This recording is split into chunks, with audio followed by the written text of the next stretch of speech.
এটা কি, মানে যখন আপনাকে রেজিস্ট্রেশন দিবে, এটা রিকোয়ারমেন্টটা হলো সে যদি তার সন্দেহ হয় কোনো কারণে যে না এই অ্যাড্রেসটার মধ্যে আসলে ওই অফিসটা এক্সিস্ট করবে কিনা, বা আদৌ তার নামে এটা নেওয়া আছে কিনা, এটার জন্য সে দুইটা ডকুমেন্ট চেক করে। একটা ডকুমেন্ট হলো তার ডিড এগ্রিমেন্ট, তার এগ্রিমেন্ট যেটা হবে, যেটা হবে, ডিড তো হবে পরে হবে, ডিড হওয়ার আগে তার একটা ডিক্লারেশন অথবা তার থেকে একটা কনসেন্ট। ভাই একটু মিউটে যান প্লিজ, ঠিক আছে? আর সেকেন্ড ওয়ান হলো যে ওইখানে আদৌ তার অফিস সেট আপ আছে কিনা। কারণ অনেক সময় দেখা যায়, আপনি দেখবেন যে আমাদের দেশে অনেক কোম্পানি আছে যাদের রেজিস্টার্ড অ্যাড্রেস যেটা আপনার দেখে একটা বাসার নামে রেজিস্টার্ড অ্যাড্রেস দেওয়া আছে। এখন হ্যাঁ, আমাদের দেশে দেয়ার ইজ এ সাম ইস্যুস, যে যার কারণে দেখা যাচ্ছে বাসার নামে রেজিস্টার্ড অ্যাড্রেস দিয়ে একটা কোম্পানি করে ফেলতেছে। কিন্তু if you go by the compliance of the companies act, আপনি কিন্তু একটা স্যার রেসিডেন্সিয়াল হাউসের এগেনস্টে আসলে রেজিস্টার্ড অ্যাড্রেস করতে পারেন না বাই স্যার একটা প্রিন্সিপাল। বিষয় একটু আপনার সাথে শেয়ার করা ছিল। আজকে একই সময়ে 4:15 আমাদের ইন্টারমিডিয়েট ফিনান্সিয়াল অ্যাকাউন্টিং এর ক্লাস রাখা হয়েছে।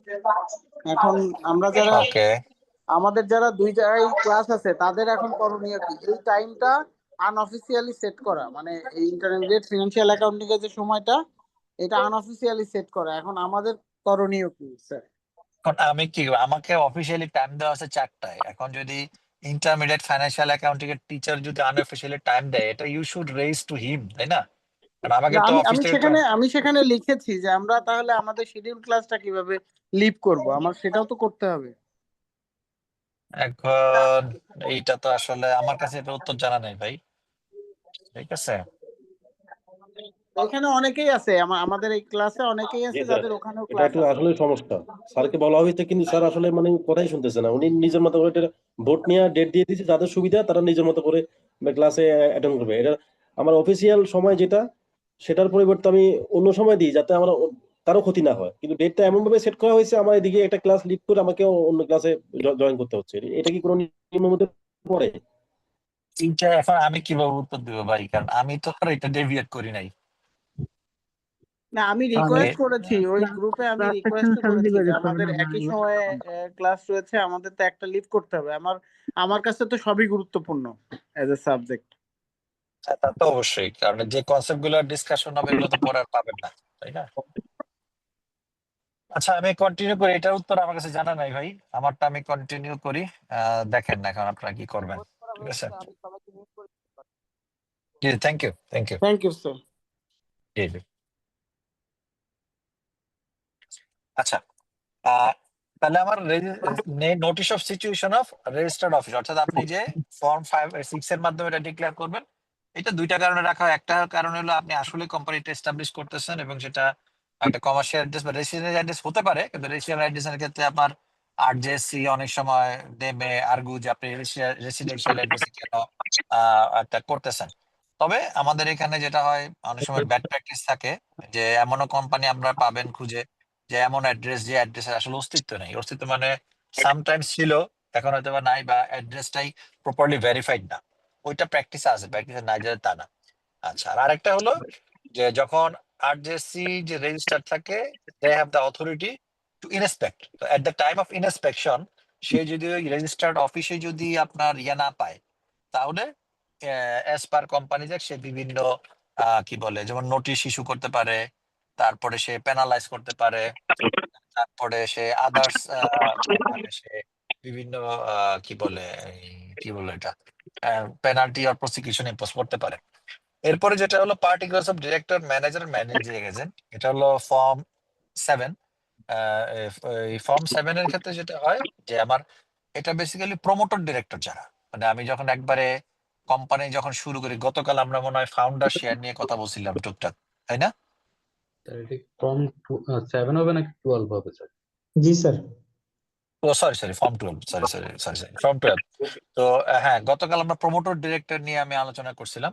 তো প্রমোটর ডিরেক্টররা কি, যখন কোনো কোম্পানি শুরু করে, হু দুই রকম থাকে। একটা হলো who has already paid the share capital amount এবং এন্টাইটেলড অ্যাজ এ ডিরেক্টর। আর একটা থাকে হলো প্রমোটর ডিরেক্টর, যে বলে যে I will buy the share within some days. তবে অ্যাজ পার কোম্পানিজ অ্যাক্ট যখন আপনি সার্টিফিকেট অফ ইনকর্পোরেশন পাবেন সেদিন থেকে অবশ্যই 60 দিনের মধ্যে আপনাকে এই শেয়ারটা বাই করতে হবে। ঠিক আছে, তো সেগুলোর ডিক্লারেশন গুলা আমার এখানে লাগে, ইনক্লুডিং এনওসি। এখানে এনওসিটা ইম্পর্টেন্ট, কারণ হলো অনেক সময় দেখা যায় যে আমার কোন একজন পার্সন, তাকে আপনি ডিরেক্টর হিসেবে ডিক্লেয়ার করলেন, কিন্তু বাট সে আসলে ইন্টারেস্টেড না। তো এই জন্য যাতে পরবর্তীতে তার কোনো সমস্যা না হয়, এখানে এই যখন এই ডিরেক্টর, ম্যানেজার এবং ম্যানেজিং এজেন্ট হিসেবে যারা থাকবে তাদের নেম যখন ডিক্লেয়ার করা হয়, ইনক্লুডিং তাদের এনওসি এখানে সাবমিট করা হয়। এরপর হলো consent of director to act. Director যারা থাকে তাদের কনসেন্ট থাকবে যে আমি সদিচ্ছায় কাজ করতে যাচ্ছি, সেটা থাকবে। কনসেন্ট হলো ফর্ম 9। আর list of persons consenting to be director, এটা হলো ফিউচার ডিরেক্টর যারা, টিচার ডিরেক্টর যারা। ঠিক আছে, তাহলে ফিউচার ডিরেক্টর যারা, ফিউচার ডিরেক্টর যারা হতে চায় যে আগামী 60 দিনের মধ্যে they will basically invest in the business, তাদেরও লিস্ট এখানে থাকবে, হলো ফর্ম 10। আচ্ছা, এরপর হলো আমার কমেন্সমেন্ট অফ বিজনেস। এখানে কারো কোশ্চেন আছে? জি জি, বলেন বলেন বলেন বলেন। পার্টিকুলার সব directors, manager and managing agents, এটা যখন চেঞ্জ হবে তখন কি প্রত্যেকবারই আরজিএসসি তে পাঠাইতে হবে? কারেক্ট, প্রত্যেকবারই ফর্ম 12 আপনাকে ইউজুয়ালি যখন চেঞ্জ হবে তখনই আপনাকে পাঠাইতে হবে, আপডেট পাঠাইতে হবে। Thank you sir. Basically directorship মানে ম্যানেজার এবং ম্যানেজিং এজেন্ট হলো প্রথমবার, ফার্স্ট টাইম। আর পরবর্তীতে অনলি ডিরেক্টর যারা, ডিরেক্টর যখন আপনার হোল্ডিং চেঞ্জ হবে তখন আপনাকে ফর্ম 12 আপডেট করতে হবে আরজিএসসি তে। থ্যাংক ইউ ঠিক স্যার। আছে, জি। আচ্ছা, এরপর commencement of business. Basically commencement of business is not required for private limited company. Commencement of বিজনেসটা only required for the public limited company. এবার একটা জিনিস মনে রাখতে হবে, without commencement of business public limited company তার অপারেশন রান করতে পারে না। প্রাইভেট লিমিটেড কোম্পানি এবং পাবলিক লিমিটেড কোম্পানির এখানে বেসিক ডিফারেন্সটা হলো, প্রাইভেট লিমিটেড কোম্পানি যেদিন সার্টিফিকেট অফ ইনকর্পোরেশন পেয়ে যাবে সেই দিন থেকে সে কমার্শিয়াল অপারেশন রান করতে পারে। But public limited company certificate of incorporation পাওয়ার পরেও তার নেক্সট একটি স্টেপ আছে, সেটা হলো certificate of commencement of business. সে certificate of commencement of business পেলে সে তার অপারেশনটা রান করতে পারবে, আদারওয়াইজ পারবে না। ঠিক আছে, আচ্ছা। এখন দেখি আমাদের বইতে আসলে সার্টিফিকেট অফ ইয়া নিয়ে কমেন্সমেন্ট অফ বিজনেস আসলে কি বলা আছে। A public company having a share capital and issuing a prospectus cannot commence business until the registrar issues a certificate known as a certificate of commencement of business. Already বললাম। This certificate is issued after the following formalities have been complied with. এক number, minimum subscription has been raised. আমি যখন articles of association আমি register করি তখন এখানে একটা minimum সাবস্ক্রিপশনের কথা বলা থাকে। তো যখন যদি পাবলিক লিমিটেড কোম্পানি, আপনার মিনিমাম সাবস্ক্রিপশন কোম্পানি কেন? কারণ হলো পাবলিক লিমিটেড কোম্পানির ক্ষেত্রে কিন্তু আপনার শেয়ার যেটা আছে, শেয়ারের একটা পোর্শন বলাই থাকে যে আপনি মার্কেটে শেয়ার ইস্যু করে আপনি টাকা কালেক্ট করবেন। যেহেতু শেয়ার ইস্যু করে টাকা কালেক্ট করবেন, there is a minimum requirement যে মিনিমাম সাবস্ক্রিপশন আসলে পাইলো কিনা। মিনিমাম সাবস্ক্রিপশন না পাইলে সে আপনার কমার্শিয়াল অপারেশন শুরু করতে পারে না। 2 number হলো every director has paid the money payable on application and allotment for the shares taken up by him. আচ্ছা, এখানে একটু আমি বলি, এখন শেয়ার ইস্যু যেটা হয়, শেয়ার ইস্যুতে আসলে এখন কিন্তু 10 টাকা করে প্রতিটা শেয়ারে পাবলিক লিমিটেড কোম্পানির ক্ষেত্রে সেগ্রিগেশন থাকে না। একটা সময় ছিল একটা শেয়ার দেখা যাইতো যে আমার 2-3টা ইনস্টলমেন্টে টাকা কালেকশন হতো, এখন কিন্তু কোনো ইনস্টলমেন্টে হয় না। তো আপনার বর্তমান যে প্র্যাকটিস সেটা হলো, যখনই আপনি কোনো company certificate of commencement business পার্কে যাবেন, আপনার ডিরেক্টরদের যে পাওনা সেটা আপনি টাকা পাইছেন সেটা আপনাকে জানাইতে হবে এই রেজিস্ট্রারকে। রেজিস্ট্রারকে যখন জানাবেন যে আপনি সকল টাকা প্রপারলি পেয়ে গেছেন, তখনই রেজিস্ট্রার আপনাকে certificate of commencement of business দিবে। আদারওয়াইজ সে একটা ক্যাভিয়েট দিয়ে দিবে যে ভাই এগুলো আগে টাকা কালেকশন করে, অথবা অথবা তাকে ডেট দিয়ে দিতে পারে যে এত দিনের মধ্যে করে। এরপরে বলছে no money is repayable for failure to obtain stock exchange recognition for the shares were such recognition was promised. আচ্ছা, দেখা যায় আমাদের আমাদের এখানে স্টক এক্সচেঞ্জ কয়টা আছে বাংলাদেশে? দুইটা। দুইটা, Dhaka stock exchange, Chittagong Chattogram stock stock exchange. Exchange. জি, চিটাগং স্টক এক্সচেঞ্জ। এখন স্বাভাবিক পাবলিক লিমিটেড কোম্পানি যদি আমার হয়, অবভিয়াসলি মিনিমাম যে কোনো একটা স্টক এক্সচেঞ্জ এটা রেজিস্টার হইতে হবে। তো এখন মনে করেন যখন কোন একটা পাবলিক লিমিটেড কোম্পানি হিসেবে আপনি সার্টিফিকেট অফ ইনকর্পোরেশন পাইলেন, এরপরের কাজ হলো আপনি যেহেতু শেয়ার ইস্যু করবেন এবং শেয়ার ইস্যু করার আগে আপনাকে প্রসপেক্টাস ইস্যু করতে হবে। এর আগে আপনাকে যেটা করতে হয়, আপনি আর যে এই যে এসি ইয়াতে ডিএসসি এবং সিএসসি আপনি যদি দুইটাই চান দুইটাই, অথবা যদি একটা চান একটা, আপনাকে অ্যাপ্লিকেশন করতে হয় ফর এনলিস্টমেন্ট। এটার জন্য আপনার একটা ফি জমা দিতে হয়। এখন প্রশ্ন হলো ডিএসসি এবং মানে এসএসসি রেগুলেশন অনুযায়ী, ডিএসসি রেগুলেশন অনুযায়ী there have some requirement to fulfil. কোনো একটা রিকোয়ারমেন্ট যদি আপনি কোনো কারণে ফুলফিল করতে পারেন নাই, এবং ইন দ্য মেইন টাইম আপনার যেই যেই টাকাটা আপনি মানে প্রথমে তো আপনাকে একটা টাকা জমা দিতে হয় আপফ্রন্ট, এবং পরবর্তীতে এই টাকা যদি আপনি ফেরত চান, এই টাকা আপনি ফেরত পাবেন না। এটাও কিন্তু আপনি কোম্পানির একটা স্পষ্ট বলা আছে, ঠিক আছে? আর a duly verified declaration by a director or the secretary has been filed with the register that the above requirements have been complied with. So এখানে একটু সেক্রেটারির রোলটা বলি। যারা ডিরেক্টর আছে এবং সেক্রেটারি আছে, তারা এই আপনার একটা দিবে, ডিক্লারেশন দিবে যে এই কোম্পানির যত ধরনের রিকোয়ারমেন্ট আছে সব ধরনের রিকোয়ারমেন্ট প্রপারলি ফুলফিল করা হয়েছে। কারণ সব যদি রিকোয়ারমেন্ট প্রপারলি ফুলফিল করা না হয়, তাহলে কিন্তু এই আপনার কি বলে আমাদের যে সার্টিফিকেট অফ ইনকাম কমেন্সমেন্ট সেটা আপনি পাবেন না। আচ্ছা, সেক্রেটারি কথা একটু বলি। সেক্রেটারি বেসিক্যালি কাজ করে হলো on behalf of the directors এবং স্যার পাবলিক একটা লিমিটেড রিলেভেন্ট কোম্পানি। কোশ্চেন করতে পারি? হ্যাঁ, বলেন বলেন। স্যার ওই একটু আগে যেটা বললেন যে যে কোনো একটা স্টক এক্সচেঞ্জে লিস্টেড হতে হয় পাবলিক লিমিটেড কোম্পানি, তো কারেক্ট। এইখানে আমার কাছে এটাই মনে হয়। কিন্তু স্যার আমাদের বাংলাদেশে যে কয়েকটা ব্যাংক আছে, প্রত্যেকটা ব্যাংকই এখন আমরা জানি যে নামের শেষে পিএলসি বা পাবলিক লিমিটেড কোম্পানি নামটা ধারণ করছে আর কি। কারেক্ট কিন্তু এদের কারেক্ট মধ্যে সব ব্যাংক আবার শেয়ার বাজারে নাই। আমি এই ব্যাপারটা আসলে একটু ডাউট, মানে এই ব্যাপারটা এখানে কি? দুইটা জিনিস, এখানে কনসেপ্টটা দুইটা, একটা হলো পাবলিক লিমিটেড কোম্পানি আর একটা publicly listed company. Okay, all all public limited company কিন্তু লিস্টেড না, জিনিসটা বুঝেন। অল পাবলিক লিমিটেড কোম্পানি কিন্তু লিস্টেড না, ঠিক আছে? যারা লিস্টেড তারা কিন্তু আপনার এই ডিএসসি তে লিস্টেড, বাট কোম্পানির একটা রিকোয়ারমেন্ট হলো ইররেসপেক্টিভ অফ লিস্টিং আপনাকে পিএলসি ইউজ করতে হবে। মোবারক অর্থাৎ ভাই, আপনি মিউট করেন নিজেকে। আপনি পাবলিক লিমিটেড কোম্পানি হলেই আপনাকে পিএলসি লাগাইতে হবে, আপনি লিস্টেড হন আর নন লিস্টেড হন। এটা ক্লিয়ার কিনা? একটা হলো লিস্টিং আর একটা হলো পাবলিক লিমিটেড কোম্পানি। সকল পাবলিক লিমিটেড কোম্পানি কিন্তু লিস্টেড না। হ্যালো, স্যার মোটামুটি ক্লিয়ার। ঠিক আছে? ওকে, এই কারণে দেখবেন কিছু কিছু পাবলিক লিমিটেড কোম্পানি আছে যারা লিস্টেড না কিন্তু নামের সাথে পিএলসি, কারণ পিএলসিটা কোম্পানির একটা রিকোয়ারমেন্ট, এটা এসএসসি রিকোয়ারমেন্ট না। আর লিস্টিংটা হলো এসএসসি রিকোয়ারমেন্ট। এসএসসি থেকে কোনো রিকোয়ারমেন্ট নাই যে আপনি লিস্টেড হলে পিএলসি লাগাইতে হবে না নামের শেষে, ঠিক আছে? স্যার, শেয়ারের ফেস ভ্যালু আর নমিনাল ভ্যালু কি same? Same face value nominal value same. Okay. আচ্ছা, ওকে ওকে, এরপরে দেখা যাচ্ছে সেক্রেটারি। যেটা সেক্রেটারি কি করে, basically on behalf of the director তারা যত ধরনের অ্যাডমিনিস্ট্রেটিভ কাজ আছে সেগুলা করে। এখানে একটু আমি অ্যাড করি, বোর্ড অফ ডিরেক্টরস মিটিং এ কিন্তু সেক্রেটারি প্রেজেন্ট থাকে, কিন্তু but secretary can not influence the decision of any director.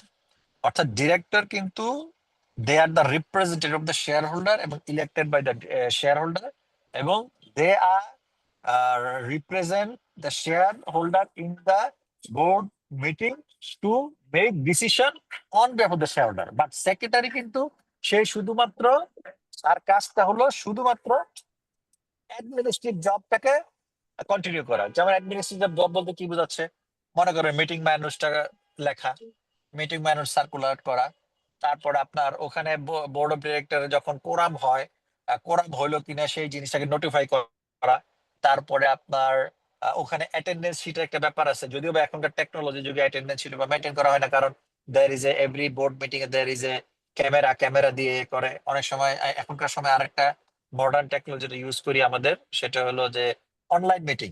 এবং এখন কিন্তু as per new regulation online meeting is also valid. তো যেহেতু অনলাইন মিটিং অলসো ভ্যালিড, তাহলে এইগুলোর মাধ্যমে এগুলো মেনটেন করা হয়। তো এগুলো হলো বেসিক্যালি আপনার সেক্রেটারির কাজ, এবং সেক্রেটারি কিন্তু কোনো এক্সট্রা কোনো কিছু সে লিখতেও পারবে না, এবং সে কোনো ডিরেক্টরকে বাই ল বলতেও পারবে না স্যার এটা করলে তো ভালো হয়, এই জিনিস বলার মতো এখতিয়ার তার নাই। সে অনলি অ্যাডমিনিস্ট্রেটিভ জব করবে, ঠিক আছে। এবং দেখবেন প্রাইভেট লিমিটেড কোম্পানিতে কিন্তু সেক্রেটারির যেই রোলটা সেই জিনিসটা থাকে না। কারণ কি, ওখানে যদি সিএফও থাকে অথবা অডিটের হেড থাকে, সে বাই প্রিন্সিপাল সেক্রেটারি জবটা করে। কারণ সেখানে এসইসি যে রেগুলেশন আছে সেই রেগুলেশন গুলো ওখানে ফুলফিল করতে হয় না, ঠিক আছে। যেটা আমার পাবলিক লিমিটেড কোম্পানি যেটা করতে হয়, কারণ এখানে একটা কনসেপ্ট আছে কর্পোরেট গভর্নেন্স। সেই কর্পোরেট গভর্নেন্স যেটা হয় আমার ডিরেক্টরশিপ এবং যে ওনারশিপ, দ্যাট ইজ সেপারেট, এবং এটা স্ট্রিক্টলি মেনটেন করা হয় through the regulation of SEC, ঠিক আছে।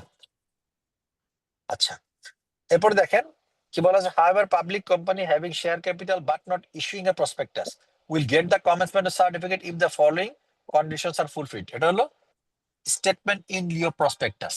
আমরা গতকাল দেখছিলাম যে দুইটা জিনিস থাকে, একটা হলো public limited company prospectus issue করে তারা মার্কেটে আসতে পারে, আরেকটা হলো অনেক সময় দেখা যায় সময়ের স্বল্পতা থাকে, রিসোর্সের স্বল্পতা থাকে, তখন এই স্টেট এবং মানে খুব দ্রুত টাকার প্রয়োজন, মার্কেট থেকে নিয়ে তার ব্যবসা রান করতে হবে, কোনো প্রোডাকশন রান করতে হবে, তখন এই statement of in Leo prospectus দিয়ে সে তার ব্যবসা রান করতে পারে। এটা আপনার কোম্পানি যাকে এটা অ্যালাউ করে। কিন্তু বাট মনে রাখতে হবে, যখনই আপনি স্টেটমেন্ট ইন লিও প্রসপেক্টাস নিয়ে স্টার্ট করবেন, ইট অবভিয়াসলি রেজিস্ট্রারকে জানাইতে হবে, কারণ ওইখানে এমন কিছু থাকা যাবে না যেটা হলো শেয়ার হোল্ডারদের স্বার্থ বিরোধী। আচ্ছা, এখানে তাহলে কিভাবে সে এটা সার্টিফিকেট অফ কমেন্সমেন্টের জন্য অ্যাপ্লিকেশন করবে? যে statement in Leo prospectus has been filed with the register, যেটা অলরেডি বললাম। The directors have paid the money due from them on account of share, যেটা আপনার ওই যে ফাউন্ডার শেয়ার অথবা প্রমোটার শেয়ার যেটা আছে শেয়ারের, সে টাকা সব পে করছে, ওইখানে ডিউ রাখা যাবে না। Actual declaration by the director of the secretary has been filed with the register stating condition has been fulfilled, অর্থাৎ সকল কন্ডিশন ফুলফিল করছে, এই জন্য আমার কি বলে একটা ডিক্লারেশন আমার নিতে হবে। আচ্ছা, এখানে দেখেন একটা কয়েকটা কোশ্চেন আছে, এই কোশ্চেন গুলো আপনার বাসায় পড়বেন। এই কোশ্চেন গুলো কিন্তু কেসের জন্য খুব ইম্পর্টেন্ট, ঠিক আছে। এগুলা নিয়ে আমি এখন ডিসকাস করব না, নেক্সট ক্লাসে যদি কোশ্চেন নিয়ে কার কোনো আস্কিং থাকে ওটা নিয়ে আমরা ডিসকাস করবো। এখন আপনি ইয়াতে চলে যান, শেয়ার ক্যাপিটালে চলে যান, পেজ নাম্বার আপনার কত, এটা পেজ নাম্বার 11।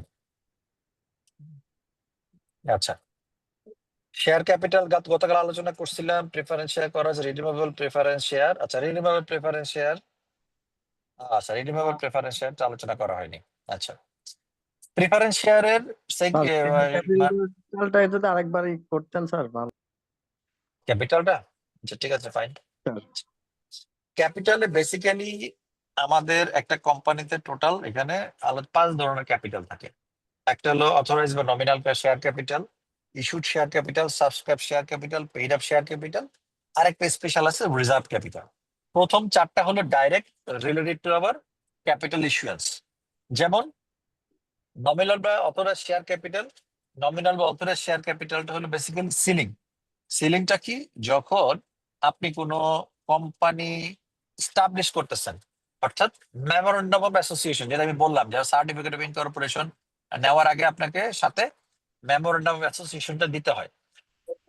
যখন মেমোরেন্ডাম অফ অ্যাসোসিয়েশন দিবেন, মেমোরেন্ডাম অফ অ্যাসোসিয়েশনে যে শেয়ারের কথা বলা থাকবে, that is the basically authorise বা নমিনাল শেয়ার ক্যাপিটাল। অর্থাৎ আপনি মার্কেট থেকে হাইয়েস্ট নাম্বার অফ শেয়ার কত ইস্যু করে টাকা কালেকশন করতে পারবেন, this is called basically nominal বা অথরাইজ শেয়ার ক্যাপিটাল। নেক্সট আসতেছে মনে করেন ইস্যুড শেয়ার ক্যাপিটাল। ইস্যুডটা কি, আমি মার্কেটে কত অফার করলাম, আমি এজ পার মনে করেন আমার মেমোরেন্ডামে বলা আছে আমি 1 লক্ষ শেয়ার আমি ইস্যু করতে পারবো।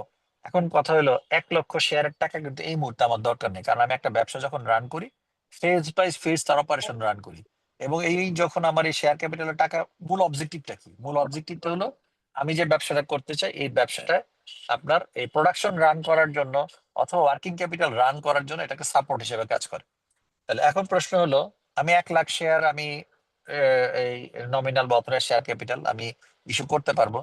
তো দেখা যাবে আমি একটা আই মেক এ প্ল্যান যে হ্যাঁ আমি এই মুহূর্তে 30,000 করবো, আমি হয়তো বা 2 বছর পর আমি দেখবো আমার কোম্পানির কি অবস্থা, এরপর আরো 30,000 করবো, এইভাবে there is a plan. So if I make a plan যে আমি এই মুহূর্তে 30,000 শেয়ার আমি শেয়ার ক্যাপিটাল ইস্যু করব, এই যে আমি অফার করলাম যে ভাই আমি 30,000 শেয়ার আমি ইস্যু করব, যে ভাই তুমি আমাকে মানে অফার দাও যে তুমি আমার থেকে শেয়ার ক্যাপিটাল নিবা কিনা। এখন দেখা গেছে 30,000-এর মধ্যে আমি অ্যাপ্লিকেশন পাইছি 20,000-এর, তাহলে ইস্যুড শেয়ার ক্যাপিটাল কত? 30,000। আর সাবস্ক্রাইব কত? তখন সাবস্ক্রাইব হয়ে যাবে 20,000, এবং যখন আমি সাবস্ক্রিপশন 20,000 করবো, that issued become subscribe, same হয়ে যাবে। এবং এখন মনে করেন এখনকার যে মানে সিস্টেম, এখনকার system basically paid up capital আর সাবস্ক্রাইব ক্যাপিটালের মধ্যে কোনো ডিফারেন্স নেই। কারণ কি?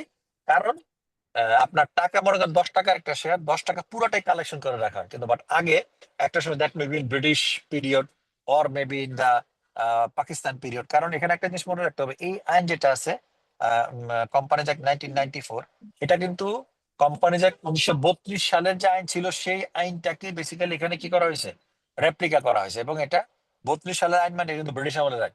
এবং ওইখানের আইনের যেই সেই মানে মেইন রুল গুলো ছিল, ওই রুল গুলো কিন্তু আপডেট করা হয়নি। যেটা এখন কোম্পানিজ অ্যাক্ট 2023 একটা ড্রাফট অনুমোদন করা হয়েছিল, কিন্তু জাস্ট যেহেতু গভর্নমেন্ট চেঞ্জ হয়ে গেছে, এটা এখন কবে আসবে we don't know, but we expect as early চলে আসবে। কারণ ওইখানে এই প্রবলেম গুলোকে অ্যাড্রেস করা হয়েছে। এই যে মনে করেন যে আমার এই শেয়ার ক্যাপিটাল ইস্যু গুলা, তারপর আপনারা দেখবেন এই কোম্পানির ম্যাক্সিমাম জায়গায় জরিমানার পরিমাণ খুবই কম। দেখবেন 500 টাকা, 1,000 টাকা, 50 টাকা, 10 টাকা। আজকের দিনে তো 500 টাকা, 50 টাকা এগুলো কিছুই না। এগুলো তো আপনি নতুন আইনে যদি দেখেন, এগুলো দেখবেন 10,000, 20,000, লাখে লাখে চলে গেছে। ঠিক আছে? আচ্ছা, তাহলে এই সাবস্ক্রাইব শেয়ার ক্যাপিটাল থেকে যতটুকু আপনি টাকা পাইছেন, মনে করেন আমি ধরে নিলাম যে সাবস্ক্রাইব শেয়ার ক্যাপিটাল আমার যে যারা শেয়ার পারচেস করছে, তারা 2টা লটে টাকা চাইছে আমার কাছে। তার কাছে কিরকম 2টা লট? মনে করেন যে প্রথমে সে 5 টাকা করে দিবে, পরে সে 5 টাকা করে দিবে। তাই একেবারে শুরুতে আমি তার কাছে 5 টাকা করে চাইলাম, সবাই 5 টাকা করে দিল। পরবর্তীতে 3 মাস পরে আমি আবার 5 টাকা করে চাইলাম। আমি যখন পরবর্তীতে 5 টাকা করে চাইলাম, দেখা গেল 10 জন শেয়ার হোল্ডার সে 5 টাকা দিতে পারে না বা দেয় নাই। তাহলে এই 10 জন বাদ দিয়ে বাকি যে শেয়ার, যেটাকে আমি টাকা পাইছি, this is called paid up share capital. আর এই 10 জনের টাকা যেটা আমি পাই নাই, this is called unpaid share capital, যেটা এখানে আসলে বলা নাই। আর লাস্ট হলো রিজার্ভ ক্যাপিটাল। রিজার্ভ ক্যাপিটাল কি? এটা রিলেটেড টু উইন্ডিং আপ। অনেক সময় দেখা যায় আমার কোম্পানি, মনে করেন এই যে বললাম যে 5 টাকা 5 টাকা, প্রথমে আমি 5 টাকা নিছি, পরে আমি 5 টাকা নিব, কিন্তু দেখা যাচ্ছে ইন দ্য মিড টাইমে বুঝতে পারলাম যে কোম্পানির অবস্থা ভালো না, কোম্পানি আসলে বোঝা যাচ্ছে যে রান করাইতে পারবো না। তখন বোর্ড অফ ডিরেক্টর চিন্তা করে, ঠিক আছে আমি যদি কোম্পানি রান করাইতে পারবো না, বুঝতে পারতেছি, আমি আর 5 টাকা শেয়ার হোল্ডার থেকে কালেকশন করি, এটা একটা হ্যাসেল। তাহলে কি করি, আমি তার 5 টাকা কালেকশন করবো না। তাহলে কি করতে পারি? তখন আমি ওদেরকে বললাম যে ঠিক আছে ভাই, আমার কোম্পানির সিচুয়েশন তো ভালো না, আমি 5 টাকা এই মুহূর্তে কালেকশন করলাম, এই 5 টাকা আমি কালেকশন করব না, কিন্তু এই 5 টাকাকে আমি রিজার্ভ ক্যাপিটাল হিসেবে ডিক্লেয়ার করলাম। এটা কেন করলাম? মনে করেন যেহেতু কোম্পানির সিচুয়েশন ভালো না, ইন ফিউচারে কোম্পানি কি হইতে পারে, বন্ধ হয়ে যেতে পারে। যদি বন্ধ হয়ে যায় এবং কোম্পানির যে এক্সিস্টিং অ্যাসেট আছে সেটা বিক্রি করে তাদের যে লায়াবিলিটি আছে, লায়াবিলিটি আমি পে অফ করতে পারলাম না, তখন যেটা হবে, এই যে 5 টাকা আমি শেয়ার হোল্ডারদের কাছে বলতে পারবো, দেখো ভাই আমি কিন্তু 5 টাকা রিজার্ভ ক্যাপিটাল হিসেবে আগে ডিক্লেয়ার করছি এবং তোমাকে জানাই রাখছি। মানে কি, at the time of winding up I can claim this 5 টাকা from you to settle the external liability of the company. This is called reserve capital. Clear? জি স্যার। আচ্ছা আচ্ছা, প্রিফারেন্স শেয়ার গতদিন আমরা আলোচনা করছিলাম যে প্রিফারেন্স শেয়ার কিউমুলেটিভ আর নন কিউমুলেটিভ। প্রিফারেন্স শেয়ারের 2টা ডাইমেনশন আছে। একটা ডাইমেনশন হলো যে আমার কিউমুলেটিভ, নন কিউমুলেটিভ, আরেকটা হলো রিডিমেবল, নন রিডিমেবল। প্রিফারেন্স শেয়ারের মূল বৈশিষ্ট্য কি? প্রিফারেন্স শেয়ারের মূল বৈশিষ্ট্য হলো এটা বেসিক্যালি আমার ডেটের মতো, ডেট বলতে আমি যেটা বুঝি কি বলে ডিভেঞ্চারের মতো। এখানে একটা fixed rate of dividend commit করা হয়। তো বাই ইনস্ট্রুমেন্ট প্রিফারেন্স শেয়ার কিন্তু ইজ এ ডিভেঞ্চার ইনস্ট্রুমেন্ট, কিন্তু বাট এইটার যে ইনস্ট্রুমেন্টের নেচারটা হলো শেয়ার ক্যাপিটাল। নেচারটা শেয়ার ক্যাপিটাল মানে you have a half ownership in the organisation. Simple half ownership. আপনি এই এনজয় করতেছেন ইন্টারেস্ট, কিন্তু বাট আপনি বলতেছেন যে আপনি কোম্পানির মালিকানার অংশ। এটা হলো প্রিফারেন্স শেয়ার ক্যাপিটাল। আচ্ছা, ওকে, এখন আপনার মনে করেন যে এই প্রিফারেন্স শেয়ার ক্যাপিটালের যেটা হয়, যেটা কিউমুলেটিভ নন কিউমুলেটিভ গত দিন আলোচনা করছি, তাও একটু রিক্যাপ করি। কিউমুলেটিভ শেয়ার কিউমুলেটিভ প্রিফারেন্স শেয়ারটা যেটা, সেটা হলো বেসিক্যালি যেখানে আপনার কোনো একটা সময় মনে করেন কোনো একটা বছরে পর্যাপ্ত প্রফিট নাই, আপনি ডিভিডেন্ড ডিস্ট্রিবিউট করতে পারতেছেন না, ডিভিডেন্ড ডিস্ট্রিবিউট করতে পারতেছেন না। যখন ডিভিডেন্ড ডিস্ট্রিবিউশন আপনি করতে পারবেন না, তখন যেটা হবে, এই যে ডিভিডেন্ডটা সেটা পেয়েবল ক্রিয়েট হবে, এবং যখন পরবর্তীতে পর্যাপ্ত টাকা আসবে তখন আপনি এই ডিভিডেন্ডটা ডিস্ট্রিবিউট করবেন। কিন্তু বাট যদি এরকম হয় যে আপনার নন কিউমুলেটিভ, তাহলে কি এই ডিভিডেন্ডটা আপনার এই কি বলে ডিস্ট্রিবিউট করার দরকার নাই, যদি না পর্যাপ্ত পর্যাপ্ত আপনার টাকা না থাকে। ঠিক আছে, এটা হলো ডিফারেন্স। আর রিডিমেবল প্রেফারেন্স শেয়ারটাকে, রিডিমেবল প্রেফারেন্স শেয়ার হলো একটা সার্টেন পয়েন্ট অফ টাইমে এই প্রিফারেন্স শেয়ারটা এনক্যাশ হয়ে যাবে। এনক্যাশ কিরকম, মনে করেন আপনার এই, আমি এখন টাকা নিলাম, টাকা নিয়ে বললাম যে ভাই এই টাকাটা আমি 10 বছর ব্যবহার করবো। 10 বছর, 10 বছর ব্যবহার করব। যদি 10 বছর আমি ব্যবহার করি, তাহলে 10 বছর অটোমেটিকলি এটা এনক্যাশ হয়ে যাবে, মানে ইট লিকুইডেটেড হয়ে যাবে। এটাকে বলতেছে বেসিক্যালি আমার রিডিমেবল প্রিফারেন্স শেয়ার। আচ্ছা, একটু একটু হোল্ড করেন 1 মিনিট।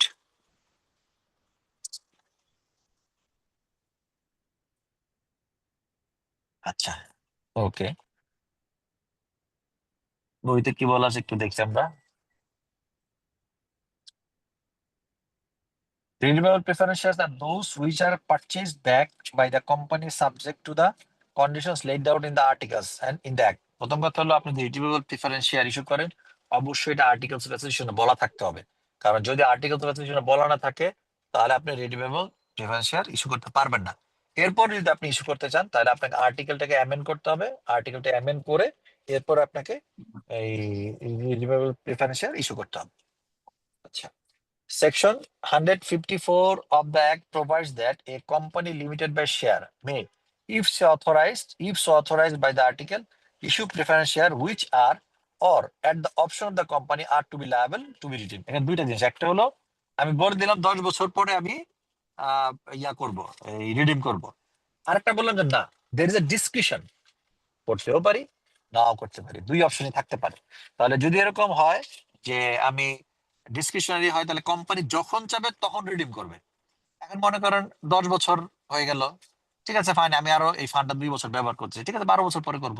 তাহলে ইট ডিপেন্ডস আপনার ইন্টেনশন অফ দ্য অর্গানাইজেশন, যে আসলে রিডিমটা রিডিম রিডিমটা কিভাবে হবে। আচ্ছা, such shares, আচ্ছা এরপর কি বলছে, the section specifies the following rules relating to the redemption. 1 number কি, 4টা এখানে রেগুলেশন আছে। 1 নাম্বারটা কি, such shares shall not be redeemed except put of profit of the company which would otherwise be available for dividend or out of the process of the fresh issue of shares made for the purpose of the redemption. আচ্ছা ভাই, আজান দিচ্ছে, আমি একটু hold করলাম, আজানের পর আবার শুরু করবো, 5টা মিনিট সময় দেন, ঠিক আছে।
শশা নাই যত শশা আনু লাগবে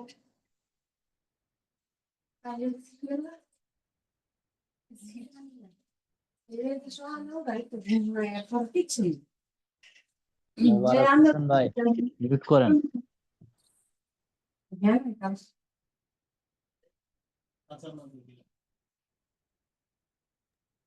মোবারক ভাই আপনি একটু মিউট করেন।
হ্যালো, শুনতে পাচ্ছেন? হ্যালো।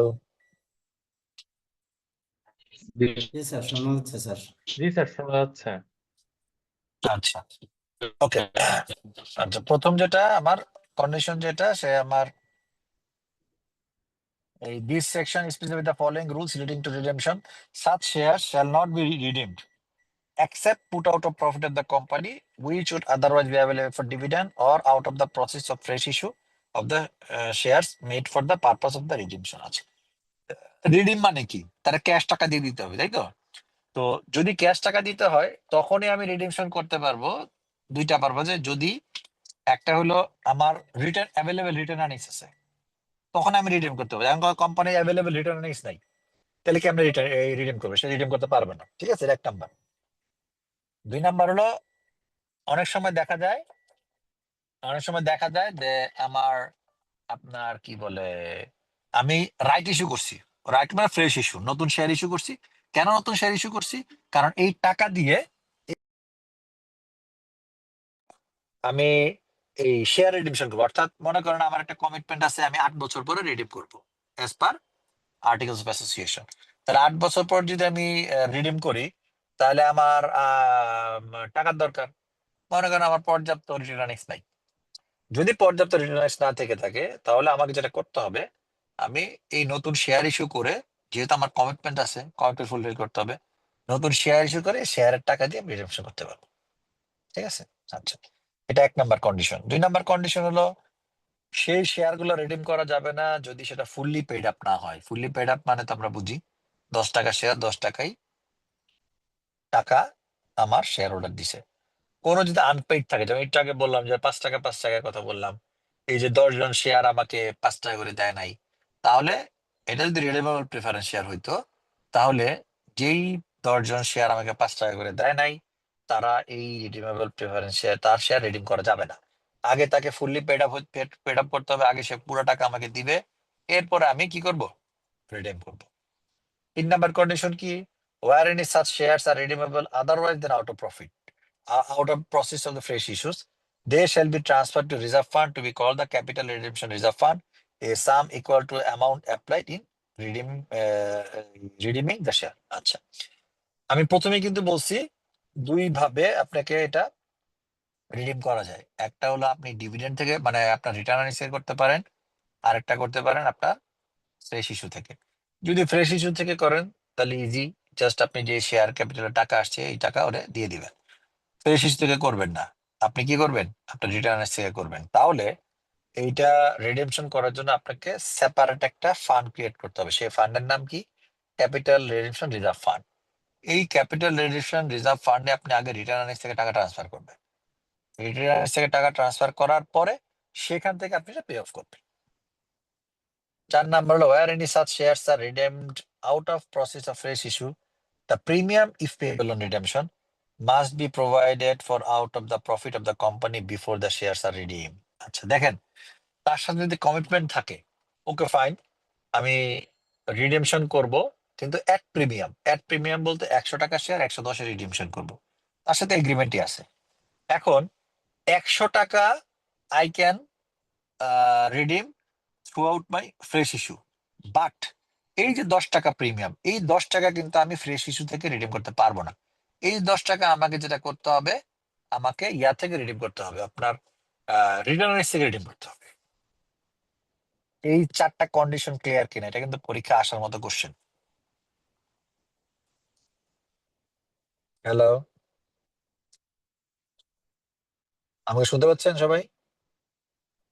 জি স্যার। জি স্যার, শুনতে পাচ্ছি। জি স্যার, ওকে, ক্লিয়ার। আচ্ছা ঠিক আছে। Subject to the aforementioned rules, the redemption of preference shares may be effected on such terms and in such manner as may be provided by the articles of the company. If a company defaults in complying with any of the provisions of this section, the company and also every officer of the company who is in default shall be liable to a fine not exceeding 2000 টাকা। অর্থাৎ কেউ যদি এই 4টা কন্ডিশনে কোনোটা deviate করে, তাহলে কোম্পানি এবং যে অফিসে তার সাথে রিলেভেন্ট তারা প্রতিজন 2000 টাকা করে তাকে জরিমানা করা হবে। এরপরে চলে যে minimum subscription, 5 number point.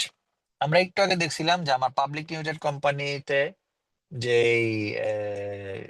Certificate of commencement of business, সেটা তখনই পাওয়া যাবে যদি আপনি কি হয়, মিনিমাম সাবস্ক্রিপশন কালেকশন হয়। মনে আছে কিনা? Yes sir. ওকে, কি বলছে minimum subscription? Where shares are offered to the public for subscription, the prospectus must mention the minimum amount which must be raised by the issue of shares before the company can commence business. অর্থাৎ আপনি প্রসপেক্টাসের মধ্যে বলে দিবেন যে ভাই আমি 5 lakh share issue করতেছি, আমার মিনিমাম আমার 50,000 শেয়ারের টাকা পাইলে আমি ব্যবসা শুরু করব। That would be my minimum subscription of the share.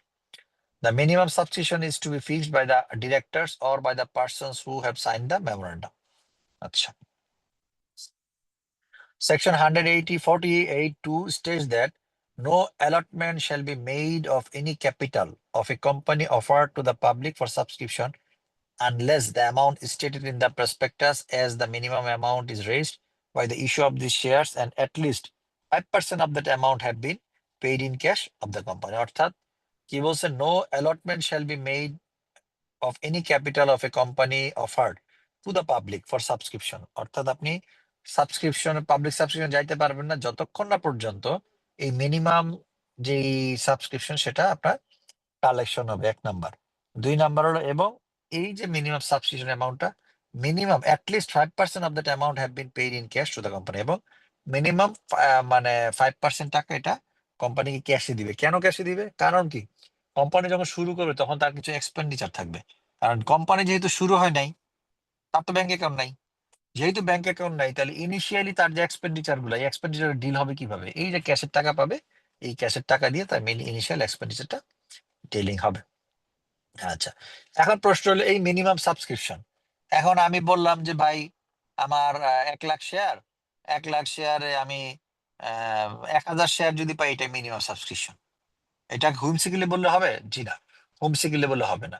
যখন আপনি প্রসপেক্টাস ইস্যু করবেন তখন এই মিনিমাম সাবস্ক্রিপশনের জন্য আপনার কেন মিনিমাম সাবস্ক্রিপশন, এটার একটা ব্রেকডাউন লাগবে। এই ব্রেকডাউনের যে অ্যামাউন্টটা, সেটা কোন কোন ফ্যাক্টর দ্বারা affected. 1 number, purchase price of any necessary property. যদি কোনো মনে করেন যে আমি একটা ব্যবসা শুরু করবো, আমার একটা ফ্যাক্টরি দরকার, ফ্যাক্টরি দরকার হলে ফ্যাক্টরির জন্য জায়গা দরকার, তাহলে আমার কি ফ্যাক্টরি ওই জায়গা কিনতে হবে। তাহলে আমার এই ফ্যাক্টরিতে আমার কি পরিমাণ টাকা আপনার আসতেছে, সেটা আপনার কি বলে এই the purchase price of any national property, সেটা আপনার একটা বেস হতে পারে মিনিমাম সাবসিডির জন্য। Preliminary expense including commission payable for the sale of share, আপনার যদি প্রিলিমিনারি এক্সপেন্স যদি থেকে থাকে, কারণ আমরা গতদিন কিন্তু আমরা আলোচনা করছি একটা, সেটা কি আলোচনা করছি আপনার সার্টিফিকেট অফ কি বলে ওই যে গতদিন আলোচনা করলাম কি ওই যে আপনার কি বলে প্রি ইনকর্পোরেশন কন্ট্রাক্ট, মনে আছে কিনা আপনাদের? মনে আছে pre incorporation contract? Pre incorporation contract, মনে জি আছে জি স্যার। হ্যাঁ, প্রি ইনকর্পোরেশন কন্ট্রাক্টের কিন্তু একটা এলিমেন্ট ছিল প্রিলিমিনারি এক্সপেন্স, অর্থাৎ ব্যবসা শুরুর আগে কোনো খরচ করছেন সেটাকে আপনি ভ্যালিডেট করতে হবে, সেটা আপনি ভ্যালিডেট করতে পারবেন কিনা। তাহলে হ্যাঁ পারবেন, পরবর্তীতে যদি বোর্ড অফ ডিরেক্টর এটা এগ্রি করে সেই বেসিস আপনি ভ্যালিডেট করতে পারবেন। তাহলে আপনার প্রিলিমিনারি এক্সপেন্সের টাকা, যে টাকাটা আপনি ফেরত দিতে হবে, অথবা আপনার যে আন্ডার রাইটার কমিশনের যে টাকাটা ফেরত দিতে হবে, that would be under purview of the minimum subscription amount. ঠিক আছে? আচ্ছা, এরপরে যেটা repayment of any money borrowed by the company for the above two purpose. এখন কথা হলো আপনি অ্যাসেট কিনবেন, এটার জন্য লোন করছেন, লোনের টাকা দেওয়ার জন্য হতে পারে। প্রিলিমিনারি এক্সপেন্সে আপনি টাকা পে অফ করবেন, এর জন্য হয়তো বা কোনো লোন করছেন, কারণ যেই লোকের টাকা দিবেন বা ব্রোকারেজ কমিশন, ব্রোকারেজ বলতেছে যে ভাই আপনি আমাকে আপফ্রন্ট 50% টাকা অ্যাডভান্স করেন, নাহলে আমি আপনার এই এই শেয়ার সেল রান করবো না মার্কেটে, এটা ক্যাম্পেইন আমি করবো না।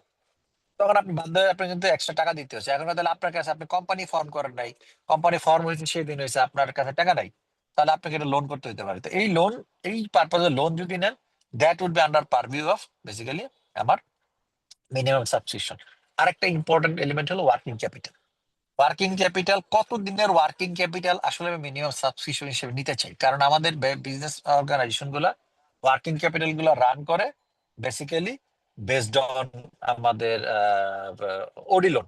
এখন কথা হলো সব অর্গানাইজেশন তার ওডি লোন নেওয়ার মতো অবস্থা থাকে না, ওডি লোনের ইন্টারেস্ট অনেক হাই, এবং সবাই কিন্তু এটা আমার নিতে পারে না। তো ওই সময় দেখা যায় যে ঠিক আছে ফাইন, আমি লোন না নিয়ে আমি হয়তো 15 days এর ওয়ার্কিং ক্যাপিটাল যে রিকোয়ারমেন্ট আছে সেটা আমি মিনিমাম সাবস্ক্রিপশন দিয়ে কালেক্ট করলাম, অথবা 30 days কালেক্ট করলাম। ঠিক আছে?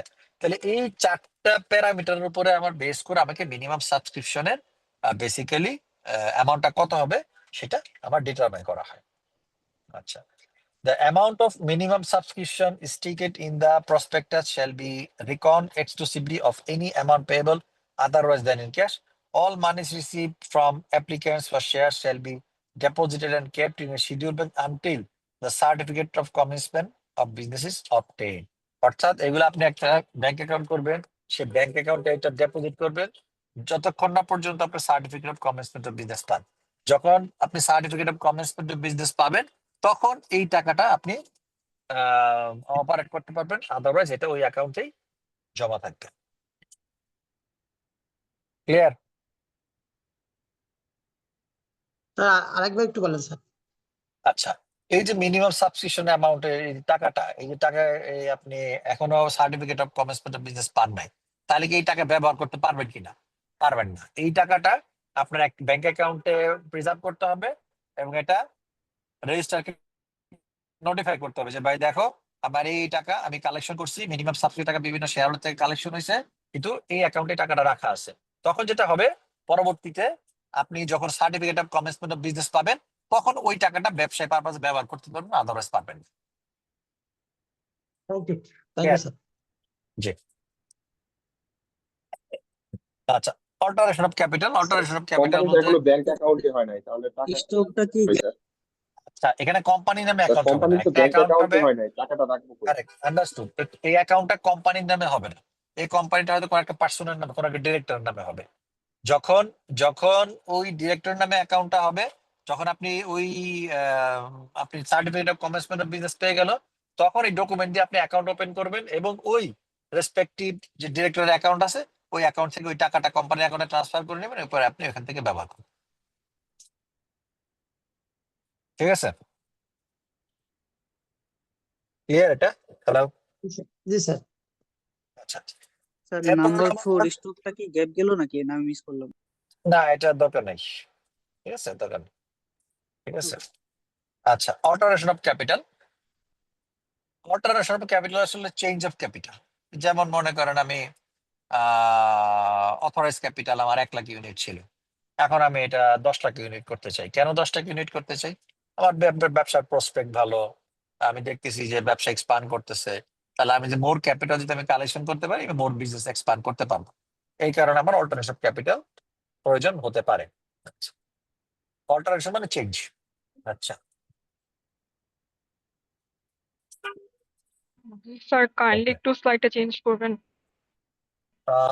এটা আসলে আমার কাছে তো নাই। অল্টারেশন ক্যাপিটাল তো দেওয়া আছে তো, ঠিক আছে। A company can alter its share capital in a manner prescribed mentioned in the article. ঠিক আছে, আর্টিকেলস অফ অ্যাসোসিয়েশন যেভাবে বলা আছে সেইভাবে আমার অল্টারেশন করতে হবে। এখন আর্টিকেলে যদি বলা না থাকে তাহলে অল্টারেশন করতে পারবেন কিনা?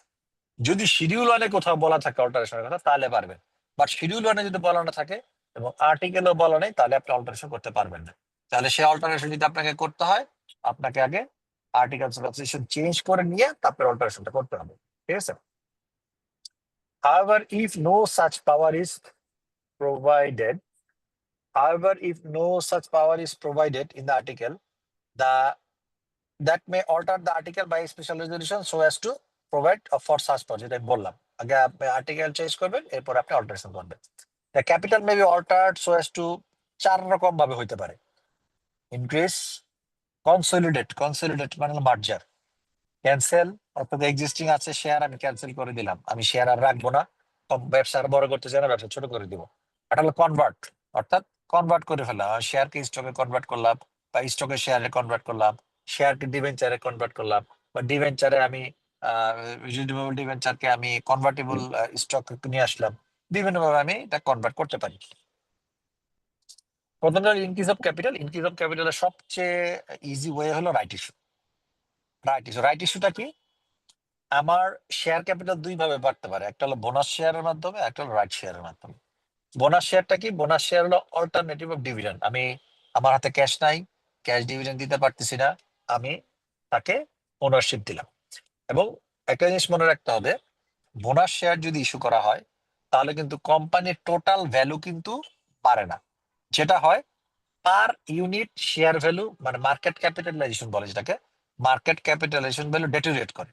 যেমন মনে করেন আজকের দিনে কোনো একটা কোম্পানির নেট অ্যাসেট হলো 100 কোটি টাকা, কোম্পানির 100 শেয়ার আছে, মানে ইজি আন্ডারস্ট্যান্ডের জন্য 100 শেয়ার আছে। এখন 100 শেয়ার হলে তাহলে পার শেয়ারের এনএভি কত? 1 কোটি টাকা। এখন মনে করেন যে কোম্পানি সে বললো যে ভাই আমার পক্ষে ক্যাশ দেওয়া সম্ভব না, আমি তোমাকে 100% বোনাস ডিভিডেন্ড ডিক্লেয়ার করলাম। তাহলে 100% বোনাস ডিভিডেন্ড যদি ডিক্লেয়ার করে থাকে তাহলে 100 শেয়ার হয়ে গেল 200 শেয়ার। তাহলে এখন প্রশ্ন হলো কোম্পানির ভ্যালু 100 কোটি টাকা আছে, কোম্পানির ভ্যালু 100 কোটি টাকা কি কমলো না বাড়লো? কিছুই হয় নাই। তাহলে হইলো কি? স্প্লিট হয়েছে sir. Share per unit share value যেটা আছে, সে পার ইউনিট শেয়ারের মার্কেট ক্যাপিটালাইজেশন ভ্যালু, যেটাকে আমার মার্কেট ভ্যালু, সেটা কিন্তু 50 কোটি টাকা হলো 100 কোটি টাকা জায়গায়। এটা ক্লিয়ার কিনা? কারণ এটা অনেক মধ্যে কনফিউশন থাকে যে ভাই আমি বোনাস শেয়ার ইস্যু করছি, আমার নাম্বার অফ শেয়ার বাড়ছে, মানে আমার মার্কেট ভ্যালু বাড়ছে। নো, আমার মার্কেট ভ্যালু কিন্তু কমে নাই, আমার টোটাল মার্কেট ভ্যালু সেমই আছে, per unit market value deteriorate করছে। এটা ক্লিয়ার কিনা সবার কাছে? স্যার বুঝতে পারলাম না স্যার। স্প্লিট করছে। স্যার Yes, তাহলে sir. বোনাস শেয়ার নিয়ে হচ্ছে লাভ কি? কিন্তু শেয়ার হোল্ডার ওনার তো কোনো লাভ নেই। আচ্ছা, শেয়ার হোল্ডারদের লাভের জন্য বোনাস শেয়ার দেওয়া হয় না। এটা হলো বেসিক্যালি এটা হলো ক্যাশ ফ্লো ম্যানেজমেন্ট। আপনি যদি একটা কোম্পানি দেখেন, কোম্পানির ক্ষেত্রে 2টা জিনিস খেয়াল করবেন। একটা জিনিস হলো আমার নেট অপারেটিং প্রফিট, আরটা হলো নেট অপারেটিং ক্যাশ ফ্লো। ঠিক আছে, net operating cash flow. Net operating cash ফ্লোটা কি? অর্থাৎ আপনার কতটুকু অপারেটিং প্রফিটের কতটুকু আপনার ক্যাশ ফ্লোতে আছে। এখন মনে করেন আপনার অপারেটিং প্রফিট আছে 100 কোটি টাকা, ক্যাশ ফ্লো আছে হলো 40 কোটি টাকা, হইতেই পারে আপনার এই রিসিভেবল বেশি, আপনি ক্রেডিট সেল অনেক বেশি হয়েছে। এখন প্রশ্ন হলো আপনি যদি ডিভিডেন্ড আকারে টাকা দিয়ে দেন তাহলে তো আপনার এই জায়গা থেকে টাকাটা বের হয়ে যাবে। তাহলে আপনি যদি এই টাকাটা বের হয়ে যায় তাহলে আপনি কোম্পানি রান করবেন কিভাবে? তখন কোম্পানি একটা স্ট্র্যাটেজিক ডিসিশন নেয়, ঠিক আছে আমি তার যারা শেয়ার হোল্ডার আছে ওদের এক্সপেকটেশন অফ ডিভিডেন্ড, আমি তো তাদেরকে কি করতে পারবো না, তাদের এক্সপেকটেশনকে ডেটোরেট করতে পারবো না। তাহলে কি করি? আমি একটা রেশিও করি যে আমি মনে করেন যে আমি টোটাল ডিভিডেন্ডের 70% আমি তাকে স্টক দিব, বোনাস শেয়ার দিব, আর 30% ক্যাশ দিব। তাহলে এই 70% এর লাভ কি? 70% লাভ সে ভবিষ্যতে পাবে। কিরকম? আগামী বছর যখন তাকে ক্যাশ ডিভিডেন্ড দেওয়া হবে, এই 70% এর উপরে কিন্তু সে এক্সট্রা ক্যাশ পাবে। এই কারণে দেওয়া হয়। এটা শেয়ার হোল্ডারদের আসলে যারা টেম্পোরারি গেইনার, মানে টেম্পোরারি গেইনার বলতে আমি ওই মার্কেটে শেয়ার কেনা বেচা করে গেইন করতে চাই, তাদের কিন্তু আসলে ইন রিয়েল সেন্সে লাভ নেই। লাভ কাদের? যারা স্যার হোল্ডিং করবে। বলেন। ক্যাশ ডিভিডেন্ড মানে বোনাস ডিভিডেন্ডটা যেটা হচ্ছে মানে বোনাস শেয়ার যেটা দেওয়া হচ্ছে, তার মানে এর দ্বারা হচ্ছে কোনো প্রভাব পড়তেছে না তো, জাস্ট না লায়াবিলিটিটা ইনক্রিজ হচ্ছে। কারেক্ট কারেক্ট না, লাইবিলিটি ইনক্রিজ করছেন আর হ্যাঁ মানে কোম্পানির জন্য liability increase, correct. Company share জি, এবং ক্যাপিটাল, পরবর্তী সময় যখন ডিভিডেন্ড ডিক্লেয়ার করবে তখন ওইটার সাথে অ্যাডজাস্টেবল। কারেক্ট, ওটার সাথে অ্যাডজাস্টেবল। ওই নাম্বার অফ শেয়ারের উপর তার ডিভিডেন্ড পাবে আচ্ছা আচ্ছা আচ্ছা, আপনার মানে বোনাস ডিভিডেন্ড অ্যাড হওয়ার পরে। ওকে ওকে গট ইট। ঠিক আছে, আচ্ছা। তো এখন এটা গেল আমার বোনাস ডিভিডেন্ড। আরেকটা হলো ক্যাশ যদি collection, right share. Right share simple, সেটা হলো যে আমি ক্যাশ কালেকশন করতে চাই, আমি বোনাস মানে আমার এক্সিস্টিং ক্যাশের শর্টেজ আছে, আমি ক্যাশ কালেকশন করতে চাই শেয়ার ইস্যুর মাধ্যমে। তখন এক্সিস্টিং শেয়ার হোল্ডার যারা আছে, এক্সিস্টিং শেয়ার হোল্ডার থেকে আমি একটা প্রিভিলেজ দিব। একটা কোয়েশ্চেন ছিল। হ্যাঁ বলেন। স্যার, বোনাস শেয়ারের ক্ষেত্রে যখন শেয়ার হোল্ডারকে বোনাস শেয়ারটা দেওয়া হচ্ছে, তখন পার শেয়ারের ভ্যালু যদি ইনক্রিজ করে, তখন সেটা বেনিফিট না শেয়ার হোল্ডারদের জন্য? আবার বলেন, মার্কেট প্রাইস, কোশ্চেন বুঝিনি আপনার, আবার বলেন, কোশ্চেন বুঝিনি। বোনাস শেয়ারের ক্ষেত্রে যদি পার শেয়ারের মার্কেট ভ্যালুটা ইনক্রিজ হয়, সেক্ষেত্রে সেটা শেয়ার হোল্ডারদের জন্য পরবর্তী হ্যাঁ, ক্ষেত্রে যদি কি এটা আপনার বেনিফিট বোনাস হিসেবে শেয়ার কাজ? ইস্যু করার পরে এখানে ব্যাপার আছে, এখানে একটা হলো থিওরি, একটা হলো practice. By theory bonus share issue করার পরে মার্কেট ক্যাপিটালাইজেশন চেঞ্জ হওয়ার কোনো মানে এখতিয়ার নাই, মানে চেঞ্জ হওয়ার কোনো মানে রিজন নাই রাইট বাই থিওরি। আচ্ছা, প্র্যাকটিস ডিফারেন্ট। প্র্যাকটিসটা ডিফারেন্ট কি? যেমন আপনি মনে করেন, এটা বুঝতে হলে আবার আপনাকে মার্কেট এফিসিয়েন্সি বুঝতে হবে, অর্থাৎ ইনফরমেশন অ্যাসাইমেট্রি। 3 ধরনের মার্কেট আছে, একটা হলো strong market, semi strong market আর উইক মার্কেট। আমাদের মার্কেটটা হলো উইক এবং সেমি স্ট্রং এর মাঝামাঝি, আমরা না উইক না সেমি স্ট্রং। উইক মার্কেটটা কি? যেটা হলো সম্পূর্ণ গুজবের উপরে ডিপেন্ড করে বা মার্কেট চলে। যেমন আপনি শেয়ার মার্কেটে ইনভেস্টমেন্ট করবেন, যেমন আমার এখনো মনে আছে 2009-10 সালের দিকে কি হয়েছে, সৌদি প্রিন্স বলছে সে রূপালী ব্যাংক পারচেস করবে। তো রূপালী ব্যাংক পারচেস করবে, রূপালী ব্যাংক পারচেস করার কারণে সে শেখ হাসিনাকে পাঠাইছে, খেজুর পাঠাইছে। শেখ হাসিনাকে খেজুর পাঠানোর কারণে পার একদিনে শেয়ারের দাম 30 টাকা থেকে 500 টাকা হয়ে গেছে। তাহলে মানে কি? এটা হলো আমার মার্কেটটা ড্রাইভ করতেছে উইক মার্কেট। মানে কি? This is weak market. আমার গুজবের উপর বেস করে আপনার মার্কেট প্রাইস ভ্যারি করে। তাহলে এই মার্কেটে যদি আপনি বলেন যে বোনাস শেয়ারের পরে মার্কেট ক্যাপিটাল অর্থাৎ market value of the share বাড়বে কি? হ্যাঁ বাড়বে। কারণ কি? ইনফরমেশন অ্যাপ্রোপ্রিয়েটলি নাই। বাট যদি আপনি স্ট্রং মার্কেট ধরেন, যে যেখানে আপনি ইনফরমেশন অ্যাপ্রোপ্রিয়েটলি আছে, সেখানে কিন্তু বাই প্রিন্সিপাল বাড়ার কথা না। আপনি যে প্রশ্নটা করছেন, থিওরি বাই থিওরি এখানে there is no gain on for the shareholder, by practice there is gain to the shareholder. Answer পাইছেন আপনার অ্যান্সার? জি sir, sir thank you sir. কিন্তু আমাদের মার্কেটে তো কখনো স্যার প্রাইসটা বাড়ে না। তার মানে পার ইউনিট অফ মানে পার ইউনিট অফ শেয়ারের প্রাইসটা তো তখন আরো কমে যায়। মানে যেটা আপনি বলেছেন যে 1 কারেক্ট। কোটি এখন টাকা ওনার প্রাইস হলে প্রশ্নটা, সেটাকে আচ্ছা এখন আপনি আপনাকে বলি উনি যেটা কি বলছে।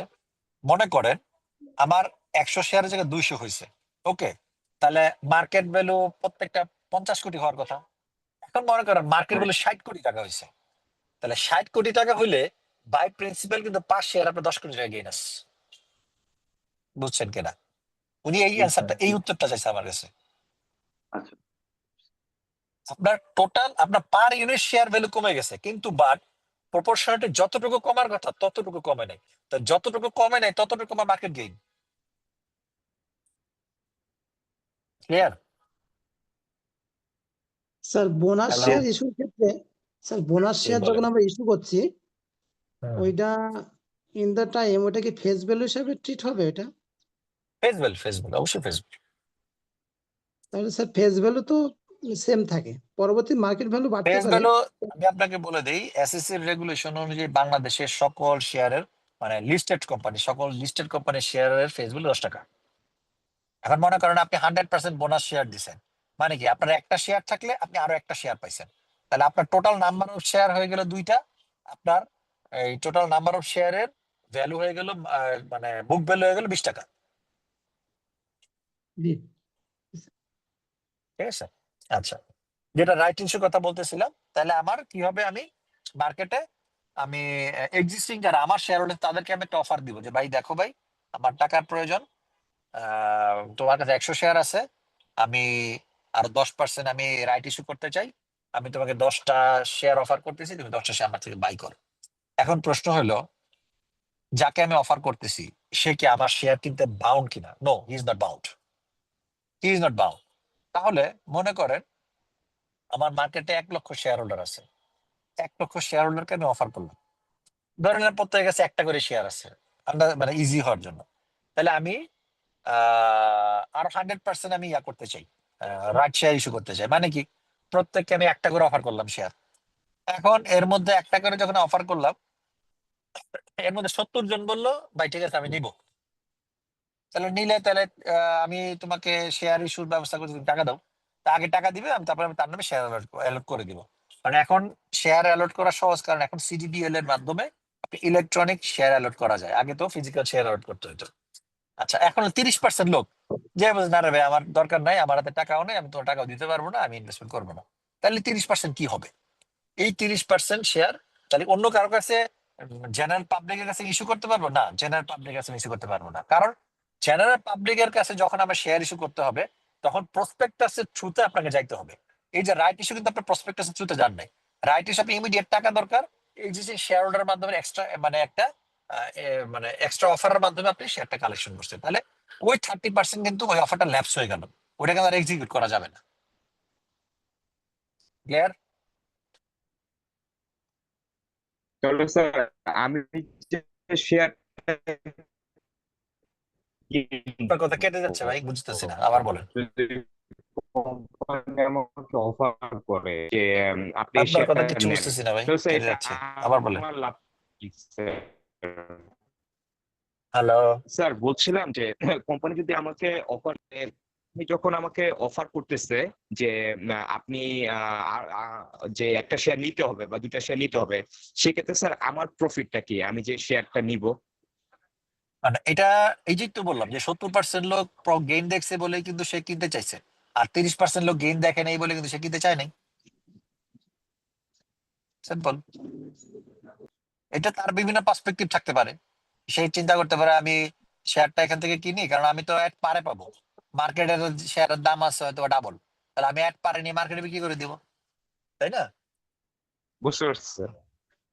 এই আর রাইট কি। স্যার, এখানে শেয়ারের প্রাইসটা তো মেনশন করে দেয় যখন রাইট ইস্যু করে যে আসলে এত কারেক্ট টাকা কারেক্ট, আপনাদেরকে এই প্রোডাক্টটা বেচতে দেওয়া হবে। কারেক্ট, কিন্তু মার্কেট ক্যাপিটালাইজেশন তো বেশি, নাহলে তো কিনবেন না সে, জি কারণ মনে করেন মার্কেটে মনে করেন মার্কেট ভ্যালু হচ্ছে 15 টাকা, এখন আপনি যদি তারে বলেন যে আমি 20 টাকায় শেয়ার ইস্যু করবো, কারোর মাথা খারাপ হয়েছে যে 20 টাকা কিনবে, তারা বলতে হবে ভাই আমি অ্যাড পারে দিব 10 টাকা, তুমি এইটা কিনে আমার থেকে কিনে তুমি 5 টাকা মার্কেট থেকে পারলে গেট করে নিয়ে দাও, তখনই তো সে শেয়ার নেবে, নাহলে কেন নিবে? তার গেইন না থাকলে সে কেন শেয়ার ইস্যু করবে? সে শেয়ারের দিন বলবো, রাইট। তাই না? সো ভাই আজকে এ পর্যন্তই, আমরা নেক্সট ক্লাসে আমরা আবার এখান থেকে শুরু করব, ঠিক আছে? সালামু আলাইকুম। জি, ওয়ালাইকুম জি সালাম, থ্যাংক ইউ। সালাম।